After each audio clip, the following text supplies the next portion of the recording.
Microsoft packing in a headset, next-gen accessories from Nyko, and Microsoft is going to start segregating gamers? What? All this and more on this episode of G-Tech.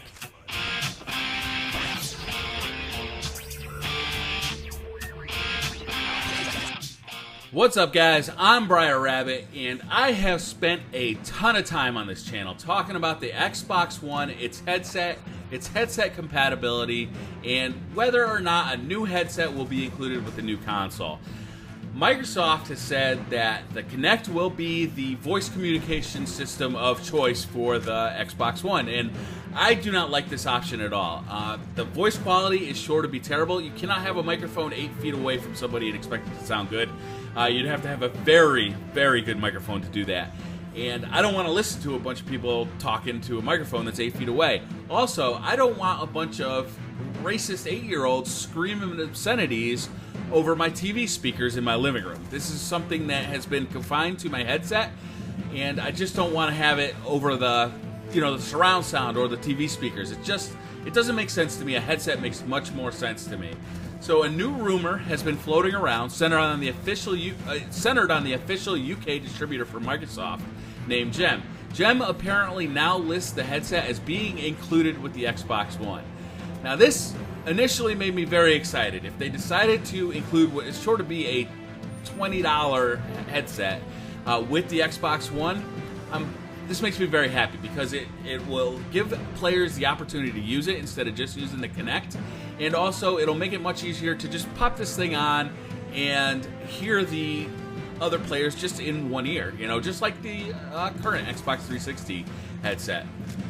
Some people are saying this isn't true. It's just a mistake from Gem, the UK distributor, and that it'll be corrected, once Microsoft hears about it and tells them to correct it. I am personally hoping that it is true. It's going to be another Microsoft turnaround just to make gamers happy. We'll have to see. There's no way of knowing this until Microsoft puts out an official statement about it, if they ever do that. So, what do you guys think? Do you think the Xbox Kinect is good enough for Xbox Live communication? Or do you think a headset is really necessary? I personally think that including a headset is one of the smartest things they ever did with Xbox 360. But I could be wrong. Maybe I'm in the minority here on this one. Next up, we're starting to see some accessories being announced for the next-gen consoles, including this smart clip from Nyko.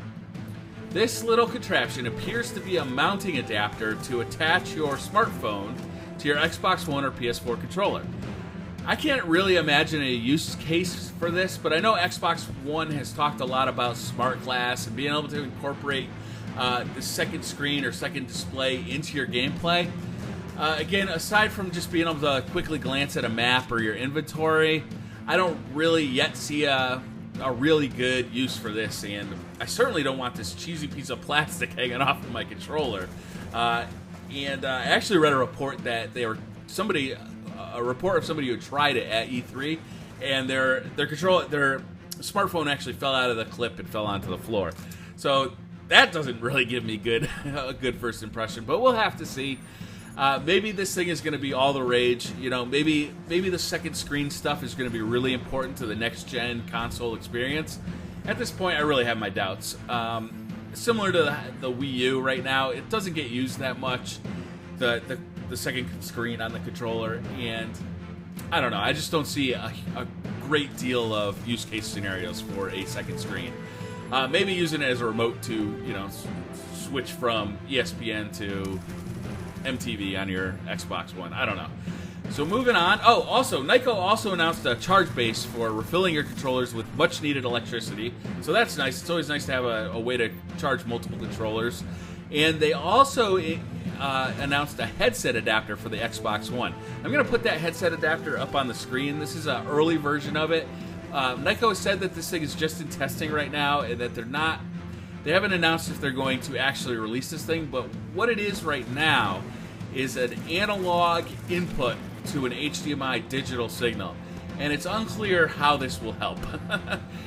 We'll have to see about this. You can see the connectors don't look like anything you'd plug a headset into currently. So again, we'll just have to see how this is going to pan out. We are still expecting one from Microsoft themselves. Hopefully that will be the solution.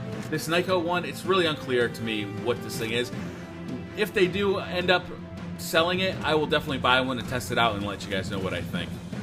In our last bit of news from Microsoft, Microsoft has talked a little bit more about the Xbox Live reputation system. In a new interview with the UK's official Xbox magazine, Microsoft's senior product manager, Mike Lavin, gave us some details. So he said, and I quote, "There will be good things that happen to people that just play their games and are good participants. And you'll start to see some effects if you continue to play bad or harass other people en masse. You'll probably end up starting to play more with other people that are more similar to you." So instead of banning players in the old system, this new system will segregate players based on their behavior. I love the sound of this if it works. The way the Xbox 5-star system worked with the 360 never seemed to really do much. But again, you can't really see what's going on behind the scenes. Oh, that guy was just standing in the corner. You can never really see what's behind the scenes and what actually happens when you give a person a bad review. But if I get matched up more with, you know, people like me and not so much those, you know, racist screaming 8-year-olds, then that'll make my Xbox Live experience better. And I really happen to like the prospect of that. I also expect to see some really hilarious videos on YouTube of lobbies filled with these quote-unquote undesirables. So that should be good. If you guys like the video, hit that like button. You know, it really helps me out. It helps get more eyeballs on it. And if you're new to the channel, hit subscribe. Up on the screen in just a second here are a couple of videos you might have missed. On the left-hand side is a day in the life of BriarRabbit vlog, and on the right-hand side, a bit of news, new SCUF hybrid controller, Astro talks about compatibility, and a couple other things.